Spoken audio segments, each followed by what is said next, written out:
Yes, Charleston White is correct. I'm a rapper, not a dealer. I had it. 16-year-old Charleston White took the stand and testified against his friend, Antoine Doolittle, who sat just a few feet from him and listened intently. That nigga said, we saw the Snitch video. So everybody saw it. It's been on the news before. Just because you saw it, you still broke. It don't change nothing. You still broke. I'm still rich. I'm still getting booked. It don't change nothing. 50 Cent is back in the spotlight, and this time he's taking aim at Charleston White. A clip from the past has resurfaced online, and it's causing quite a stir. The video shows Charleston testifying against someone from his own crew years ago, and people on social media are buzzing about it. In the footage, Charleston doesn't hold anything back. He openly turns on one of his own, and that decision had serious fallout. Now, 50 Cent has jumped into the conversation, and as expected, he's not one to sit on the sidelines when drama unfolds. But how's Charleston reacting? He's not bothered at all. In fact, he's laughing off the criticism, standing by what he did, and calling out anyone who has a problem with it. Everybody's seen it before you seen it. It used to be on the news. I keep telling y'all, I made the news before. All what y'all doing, people I already seen. So, the big question is, did Charleston White actually snitch?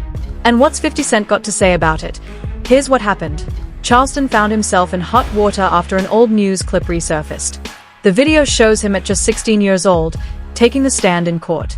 In his testimony, he told the judge that his friend, Antoine Doolittle, was the one who fired the gun during a serious incident back in 1991.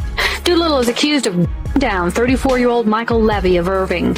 Levy attempted to stop Doolittle, White, and two other teenagers accused of shoplifting 3 sports jackets and a baseball cap from an Arlington mall in September of 1991. Charleston explains it all started when he and Doolittle tried to steal some coats and hats from a department store. That's when Michael Levy stepped in, trying to stop them.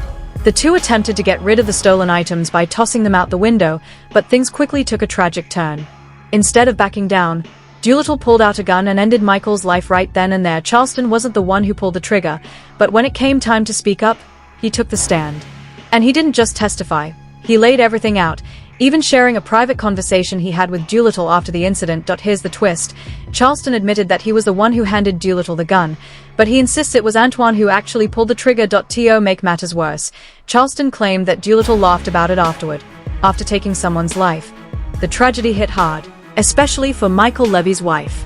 The couple had only been married for 4 days before his life was taken. Just 4 days, barely starting their life together. And in an instant, everything they had dreamed of was ripped away. It's my Prince Charming. I found him.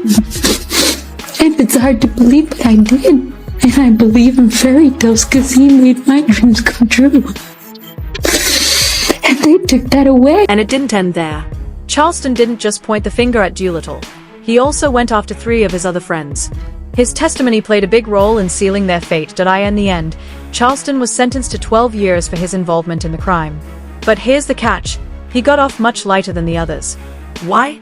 Because his record was sealed. So, while his friends served significant time, Charleston walked away with a clean slate. Victim, which was a Caucasian man by the name of Michael Levy. I was sentenced to 12 years under Texas juvenile determined sentencing law. My 3 co-defendants, all of them was tried as adults. They were 15 and older. I was 14. So I went into a boys' home that was co-ed with boys and girls. So I spent my entire teenage life from 14 to 21 in the boys' home. When I got out at 21, my record was sealed. So there's no record of me ever being in trouble.